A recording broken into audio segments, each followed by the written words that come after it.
네, 안녕하십니까. 대전보건대 학생 여러분. 오늘은 자기소개서 작성법에 대해서 좀 더 구체적으로 알아보겠습니다.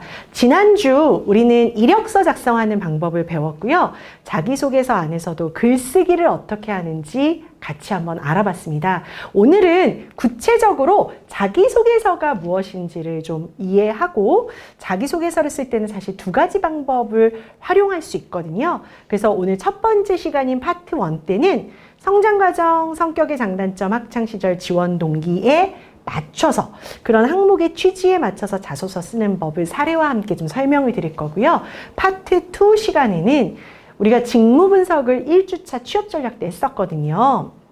그런 직무 분석을 통해서 도출된 직무의 역량을 갖고 어떤 식으로 자기소개서를 쓰면 좋을지에 대해서 한번 알아보겠습니다. 그럼 우선 파트 1 시간에는 자기소개서와 항목별 취지에 맞춰서 쓰는 방법 알려드릴게요.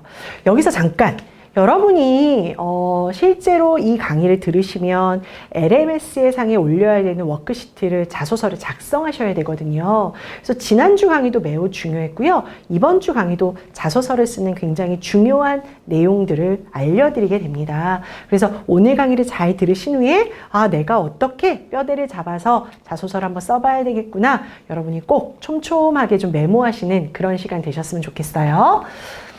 우선 여러분 자기소개서가 뭐라고 생각하십니까? 자기소개서는 내 얘기를 하는 곳이다 라고 말씀하시는 분들이 계시는데 사실 틀리지 않습니다. 자기소개서는 본인의 이야기를 하는 거죠. 남의 얘기를 하면 안 되죠. 하지만 본인의 이야기를 하되 어떤 내용을 얘기하셔야 되냐? 지원 분야와 관련해서 내가 쌓은 경력, 경험을 중심으로 자기가 이 분야에 얼마나 적합한 사람인지를 보여주는 글로 쓰셔야 됩니다. 그래서 나는 지원 분야와 관련해서 이러한 경력과 경험이 있기 때문에 저를 채용해야 되는 이유를 그 구체적 경험을 통해서 설명하고 이 자료를 보고 나면 기업이 그래 이 지원자는 우리 회사의 업무와 굉장히 밀접한 일들을 하고 실습도 했구나. 전공도 배웠구나.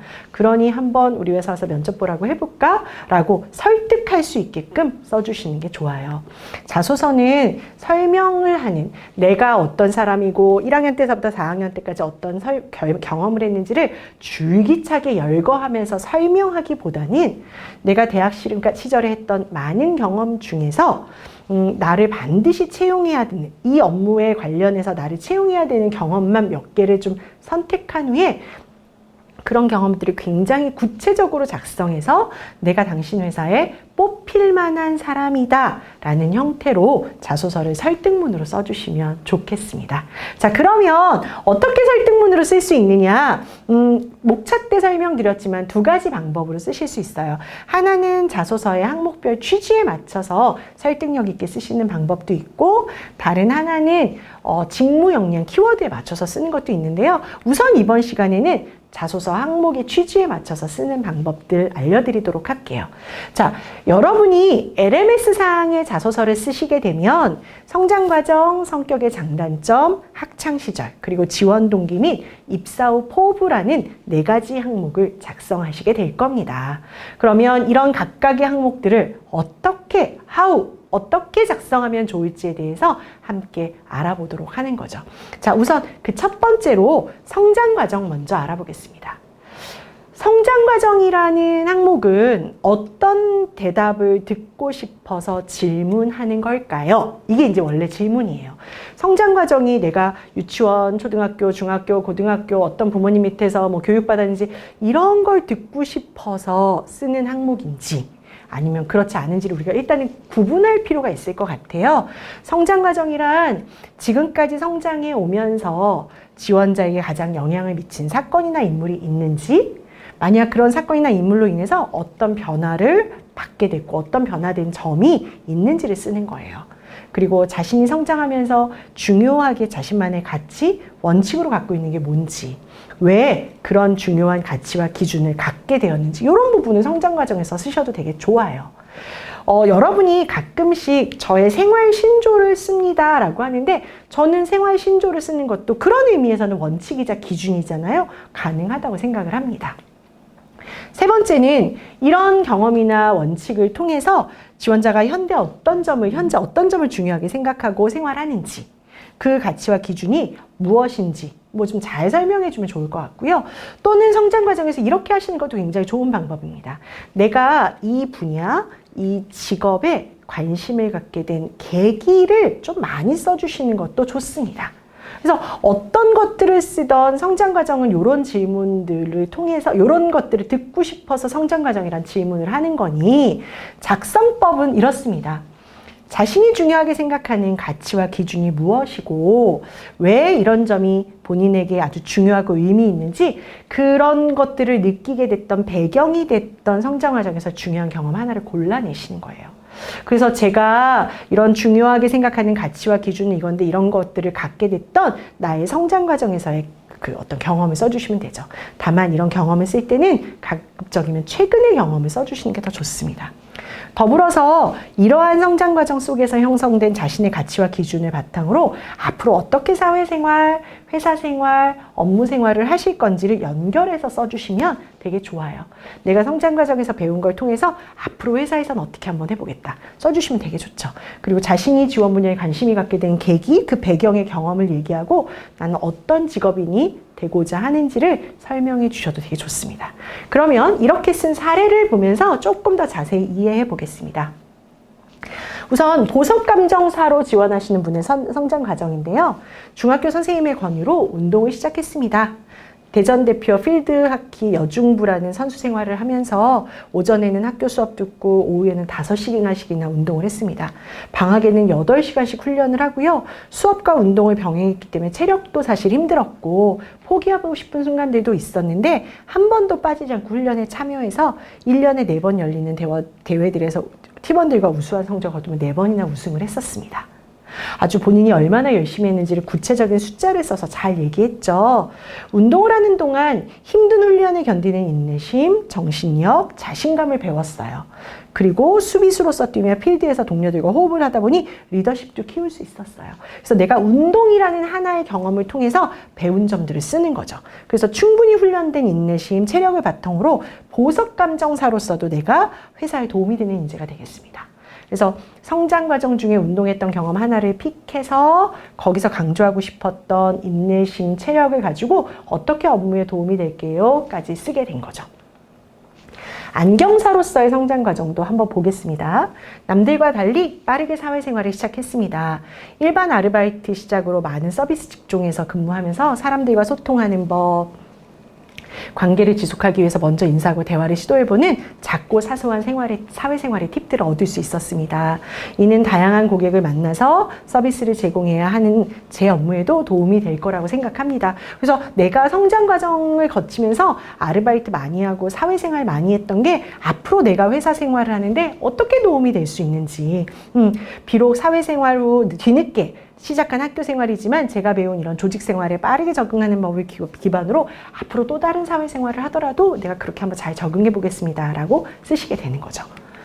성장 과정은 이렇듯이 자신의 경험 하나를 갖고 얘기하시면 됩니다. 자, 이번에는 성격의 장단점 항목을 한번 보도록 하겠습니다. 성격의 장점은 자신이 생각하는 성격의 장점이 뭔지, 이 강점을 어떻게 형성하게 되고 이 강점을 발휘해서 성공해 본 경험은 뭔지, 경험은 이런 걸 써주시면 돼요. 그리고 이러한 강점이 앞으로 회사 생활이나 업무 생활에 어떤 도움이 될 수 있다고 생각하시는지 쓰면 됩니다. 단점 같은 경우는 자신이 조금은 솔직하게 나의 단점이 뭐다 라고 말씀해 주시면 좋고요. 이런 단점을 내가 왜 고쳐야 되겠다고 생각하게 됐는지, 단점을 개선해야 되겠다고 생각하게 된 이유, 계기도 한번 설명해 주시면 되게 좋아요. 그래서 내가 이런 단점을 고치기 위해서 현재 어떻게 노력하고 있다 까지 나오면 아주 의미 있는 흐름이 되겠습니다. 그래서 작성 방향을 보면 성격의 장점 같은 경우는요, 자신의 경험을 명확하게 한 가지, 자신의 강점을 한 가지 선택을 하시고 이 강점을 내가 잘 돋보였던 경험을 꼭 붙여서 설명해 주세요. 그리고 나서 이런 경험을 통해서 확실히 이게 내 장점이다라는 걸 어필한 후에 내가 이런 장점을 갖고 회사 생활에 어떤 식으로 활용해 보겠습니다가 마무리에 나오면 좋겠습니다. 단점 같은 경우는 자신이 생각하는 단점을 하나를 픽하시고 이런 단점이 나에게 내가 조금 이런 단점을 개선해야 되겠다고 생각하게 된 이유, 계기까지 설명하시는 거예요. 그리고 그렇게 해서 내가 현재 이런 단점을 고치기 위해서 어떻게 노력하는지로 써주시면 돼요. 다만 제가 여기에도 예시를 달았습니다만 많은 분들이 단점을 쓰실 때 이렇게 쓰시는 경우가 있어요. 고민이 많다는 것이 단점이지만 다르게 생각하면 신중하다는 장점이기도 합니다.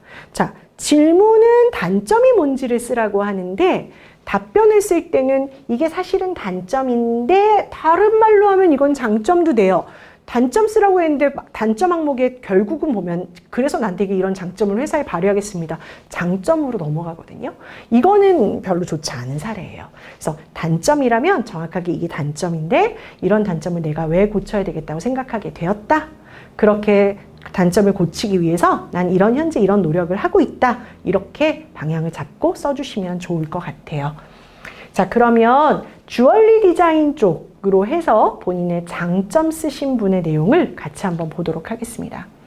저의 성격의 장점은 누구도 말리지 못하는 집중력입니다. 평소 하나에 몰입하면 다른 얘기가 들리지 않을 정도로 집중을 하는 편입니다. 대학교 1학년 왁스 모델링 수업에서 자유 디자인 시리즈로 왁스로 반지를 제작하는 과제가 있었습니다.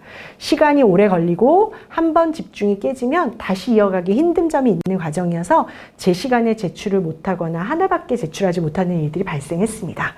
하지만 저는 특유의 집중력을 발휘해서 3개의 반지를 3시간 만에 모델링하고 15명 중에 첫 번째로 제출한 덕분에 교수님의 칭찬도 받을 수 있었습니다.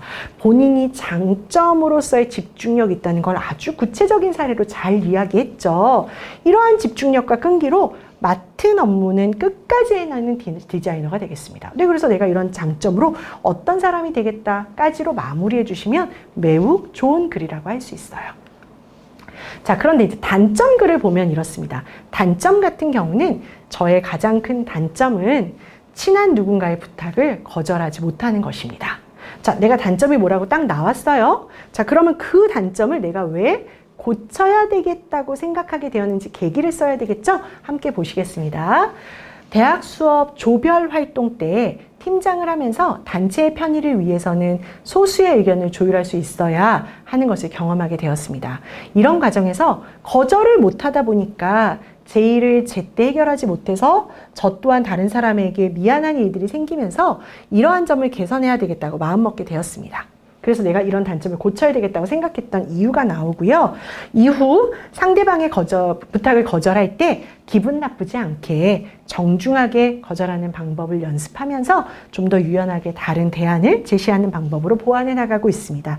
내가 단점을 어떻게 고치려고 노력하고 있는지까지로 첫 번째, 두 번째, 세 번째 이렇게 파트를 나누어서 작성하죠. 여러분도 이렇게 성격의 장점과 단점을 한번 작성해 보시면 좋겠습니다. 자, 이제 학창시절 항목 작성 방법에 대해서 좀 얘기를 하겠습니다. 우선 여러분, 성격의 장점이나 성장 과정과 달리 학창시절의 질문 의도는 별 5개 쳐놓고 좀 보셔야 돼요. 왜냐하면 우리가 직무, 이런 거에 준비가 되어 있다라는 건 다른 어떤 항목보다도 학창시절 항목에서 굉장히 많이 얘기하게 되거든요.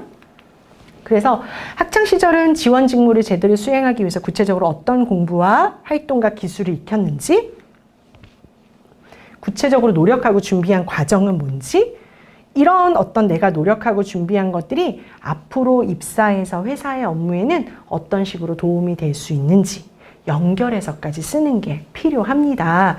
그래서 이런 질문 의도를 갖고 있기 때문에 작성 방향은 어떻게 하셔야 되냐? 우선 자신이 학창시절 지원 직무를 제대로 수행하기 위해서 노력한 학업이나 경험, 기술 중에 한두 가지만. 그래서 학창시절에 다양한 경험을 했습니다를 이것도 경험했고요, 저것도 경험했고요, 저것도 경험했고 이렇게 늘려져서 쓰시는 것보다는 내가 학창시절에 했던 경험 중에 전공, 기술, 이런 경험, 일반적인 동아리 활동, 여러 가지 활동 중에 중요한 것들 한두 가지만 골라서 한번 써주시는 게 좋아요. 그래서 자신이 어떻게 노력하고 준비했는지, 예를 들면 전공이라면 내가 전공 과목으로 뭘 배웠고 이런 과목에서는 어떤 내용을 배웠는지, 경험이라면 어떤 실습이나 활동을 했는지 그 구체적인 명칭과 자신의 역할과 수행 업무까지도 써주시는 게 좋고요. 기술 같은 경우는 어떤 기술을 배웠고 구체적으로 이 기술을 어디까지 활용할 수 있는지를 작성해 주시는 게 필요합니다. 그래서 학창시절의 작성 방법을 보시게 되면 자신의 학창시절의 노력이 결국은 위에 썼던 이런 노력들이 내가 입사를 했을 때 학교에서 배웠던 이런 전문성을 활용해서 당신네 회사에는 이렇게 도움이 될 거예요 라는 방식으로 좀 적용점을 찾아서 써서 내려가면 매우 좋을 것 같아요. 사례를 보면서 한번 좀 살펴보겠습니다. 저의 장점은 안경에 대한 기본기입니다. 학교에서 배운 조제 및 가공, 안경광학, 안경재료학 등의 이론 지식과 실무 경험을 통해 얻은 기본기를 가지고 제품의 장단점과 필요성을 설명하여 판매에 더욱 도움이 될 것입니다. 자기가 학창시절에 배웠던 이런 기본기가 회사에 가면 도움이 될 거예요 라고 아주 설득력 있게 얘기하죠. 또한 안경광학과를 전공하면서 전공에 대한 이해도를 높이고 전문성을 키우기 위해서 학생의 본분인 학업에 열중하면 물론 다양한 교내외 활동을 통해서 많은 역량을 쌓기 위해서 노력했습니다. 특히 안경원에서 그런 경험 중에서도 안경원에서 실습을 하면서 실습생이지만 소소한 일도 최선을 다해서 배우고 솔선수범했고 방문하는 고객들에게 먼저 다가가서 커뮤니케이션 능력으로 고객이 원하는 니즈를 빨리 캐치해서 서비스를 제공하기도 했습니다. 이러한 내가 가지고 있는 강점, 안경에 대한 기본기와 이런 서비스의 능력이 빠른 업무 적응을 도울 수 있을 거라 생각합니다. 그래서 나의 이런 강점이 회사에 입사하게 되면 어떻게 도움이 될 수 있는지까지로 연결하는 것, 매우 좋은 방식이라고 할 수 있겠습니다. 하나 더 볼게요. 성실한 학과 생활과 다양한 경험을 통해 치기공사는 중요한 것과 아닌 것을 판단하는 능력이 빠르고 생각한 일을 실행으로 옮기는 능력이 뛰어나야 된다고 생각합니다. 현장에서 쓸모있는 인재가 되는 것이 가장 중요하다고 생각합니다. 4차 산업혁명 시대를 선도하는 기술 중 하나인 CAD나 CAM이 중요하다고 느껴서 CAD나 CAM의 특강을 이수하고 현장 실습 또한 CAD나 CAM 시설이 특화된 곳으로 가기 위해서 선치과병원에서 할 수 있었습니다. 그래서 뭔가 내가 학창시절에 CAD나 CAM을 배우기 위해서 노력했던 부분들을 아주 부각해서 썼죠. 이렇게 저는 빠르게 변화해가는 미래를 열기 위해 누구보다 도전도 하고 적극적으로 행동도 했습니다. 이러한 빠른 행동력으로 시장의 트렌드를 먼저 읽고 먼저 그것들을 반영하기 위해서 노력하는 뭐가 될 겁니까? 치기공사가 되겠습니다. 라고 본인의 학창시절에 CAD나 CAM을 위해서 노력한 내용을 중심으로 써줘도 아주 좋은 방법이 될 수 있습니다. 학창시절에 하나의 사례만 더 보겠습니다. 이번엔 피부관리 쪽이네요. 대학교에 입학을 하고 전문적인 피부관리사를 꿈꾸며 학업에 매진하였습니다. 그러던 중에 저는 꾸준히 외워왔던 테크닉을 뽐낼 수 있는 뷰티 엑스포라는 대회가 열리는 걸 알게 됐고요. 대회에서 등 관리 부분에 참가를 하였고, 대회가 개최되기 전까지 학교에서 배운 테크닉이나 배우지 못했던 새로운 테크닉을 접목시켜서 관리 순서를 만들고 준비를 했어요. 기본적인 관리사의 자세, 태도, 주변 정리 중은 놓치기 쉬운 부분인데 그런 것까지도 아주 헷갈리는 부분까지 반복적으로 열심히 해서 정말로 최우수상이라는 값진 결과를 받았어요. 자, 내가 피부관리사가 되기 위해서 열심히 노력해서 최우수상 받았어요가 아니라 최우수상을 받긴 받았는데 이 값진 결과는 이렇게 구체적인 노력이 있었기 때문에 받을 수 있었어요. 그래서 본인의 경험을 쓰실 때 여러 가지 경험을 쓰는 게 아니라 이런 등 관리 부분에서 최우수상을 받기 위해서 어떻게 구체적으로 노력했는지를 써주시는 게 훨씬 중요하다는 겁니다. 이런 경험을 통해서 어려운 부분이 있어도 포기하지 않고 열심히 임하면 좋은 결과가 따라온다는 것들을 좀 배웠고 무한한 가능성을 깨닫게 되었습니다. 이제 난간이 좀 닥쳐오더라도 목표를 위해서 좀 더 열심히 뭔가 노력하는 그런 사람이 되겠습니다. 라고 해서 학창시절에 어떤 대회에 참여해서 길렀던 끈기, 목표를 향해서 나아가는 자세를 회사 들어가서도 좀 발휘해 보겠다고 작성을 하셨죠. 학창시절은 내가 학교에서 했던 지원 분야와의 관련된 내용들을 많이 써주시면 매우 좋겠습니다.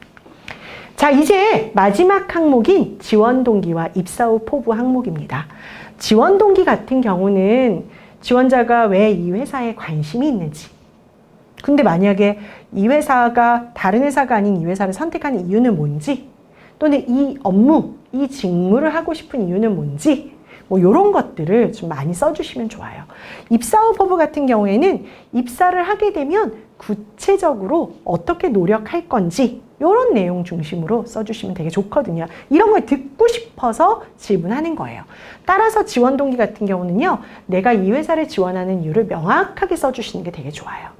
그런데 회사가 그렇게 크지 않아요. 그래서 회사에 대한 정보도 많지 않고, 그래서 회사에 대한 정보가 많지 않아서 내가 이 회사를 선택하는 이유가 명확할 수 없다면 어떻게 해요? 내가 왜 이 업무를 하고 싶은지, 이런 직무를 선택해서 내가 어떻게 잘 해나갈 것인지를 지원 동기에 쓰셔도 됩니다.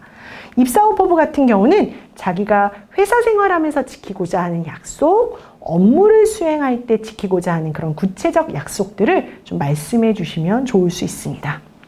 그래서 보석감정사로서의 지원 동기를 좀 보면요. 보옥당에서 반지를 사러 갔는데 안쪽에서 감정을 하고 계시는 이강래 교수님을 뵌 적이 있습니다. 의뢰 들어온 보석을 진지하게 검사하는 모습을 보면서 정말 멋있다고 느꼈고 본받고 싶다고 생각했습니다. 보석감정사는 의뢰받은 보석과 귀금속들을 감정하고 감정서를 발행해주는 직업인데 그렇게 착오 없이 감정하기 위해서는 굉장히 섬세함이 중요하다고 생각합니다. 근데 내가 학교에서 전공 수업 실습을 통해서 경험을 쌓을 때 이런 보석감정사에게 필요한 역량도 키웠습니다. 거짓으로 감정서를 발행해주는 행동이 아닌 진실되고 정직하게 감정서를 발행해주는 사원이 될 것입니다. 그래서 항상 노력하는 자세의 신입사원이 될 것입니다. 그래서 지원합니다. 라고 써주시면 되는 거죠. 뭐 주얼리 디자이너로 지원을 한다. 주얼리 디자인 학과에 진학해서 장신구들을 하나하나 디자인하면서 더욱 흥미가 생겼습니다. 전문적인 주얼리 디자이너가 되고 싶다는 꿈을 꾸게 되었고 이 기업에서 남녀노소 누구나 부담 없이 착용할 수 있는 디자인으로 사랑받는 그런 곳인데 학창시절 저 역시 즐겨서 사용하거나 선물할 때 받는 사람이 기뻐하는 모습을 보면서 디자이너로서 고객에게 이렇게 감동을 전해주고 싶어서 이런 일을 더욱 하고 싶다고 생각하게 된 거죠. 그동안 쌓은 전공, 실습 경험을 바탕으로 창의적인 디자인을 제안하고 다양한 제품을 창출해내겠습니다. 그래서 소비자 트렌드를 분석해서 고객 입장에서 가장 좋아하는 그런 디자인을 할 자신이 있어서 지원하게 되었습니다. 내가 이 분야에 어떤 식으로 도움되는 사람이 되고 싶어서 지원한다 라고 써주시면 되겠습니다. 자, 입사 후 포부 같은 경우는요. 치기공사인데 보겠습니다. 구체적으로 내가 어떻게 회사에 도움되는 사람이 되겠다 방식으로 써주시면 되거든요. 고려대학교 의료원은 환자들에게 신뢰받는 병원으로 미래 의료계를 선도하는 것을 목표로 발전하고 있습니다. 저 역시 최고의 치기공사가 되기 위해서 환자에게 도움이 될 수 있는 정확한 기공을 위해 끊임없이 노력해왔고 발맞추는 것은 물론 미래로 나아가기 위해서 기술을 두려움 없이 탐구하는 자세도 갖춰 나갔습니다. 제가 고려대학교 의료원에 입사하게 된다면 환자의 건강과 행복에 기여하기 위해서 첫째, 모든 일의 기본인 성실함을 바탕으로 해서 항상 20분 전에 출근해서 준비하겠습니다. 둘째, 21세기 정보화 시대인 만큼 정보 탐색 필요한 지식을 끊임없이 배우겠습니다. 셋째, 동료들과 협력하는 자세로 목표를 이루는데 열정적으로 좀 내가 참여하겠습니다. 구체적으로 첫째, 둘째, 셋째 어떻게 하겠다고 나왔죠. 이런 식으로 입사 후 포부 써주시면 되게 좋습니다. 하나만 더 볼게요. 안경사로서의 입사 후 포부입니다. 저희 어머니는 시력이 안 좋아서 안경원을 한 번도 시력이 좋아서 안경원을 한 번도 가보지 않았습니다. 그런데 얼마 전에 어머니께서 노안으로 처음 안경원에 방문을 했는데 안경을 처음 쓰신 어머니가 잘 보인다, 굉장히 기뻐하는 모습을 보면서 제가 이런 시력으로 불편을 느끼는 사람들에게 또 다른 눈이 될 수 있는 안경에 대해서 이렇게 배우고 소개해 준다는 것에 엄청난 사명감을 느꼈습니다. 안경광학과를 전공하고 그중에서도 재료학과 안경광학에 많은 흥미와 관심이 있었는데 이러한 것들을 바탕으로 해서 소모비전이라는 회사에 입사하게 되면 정상을 향해서 끊임없이 노력하는 소모인으로서 내가 이런 좋은 제품을 필요한 곳에 알려서 국내 최고의 안경 렌즈 기업이 되도록 하는 데 이렇게 보탬이 되겠습니다 라고 써주시는 거죠. 그래서 입사 후 포부는 내가 구체적으로 당신네 회사에 들어가면 어떤 식으로 노력해서 도움되겠다로 마무리해 주시면 되겠습니다. 자, 자기소개서 작성법 그 첫 번째 시간으로 자소서의 항목의 취지에 맞게 쓰는 법을 사례와 함께 알아봤습니다. 이번 시간 수업은 여기서 마무리하겠습니다. 수고하셨습니다.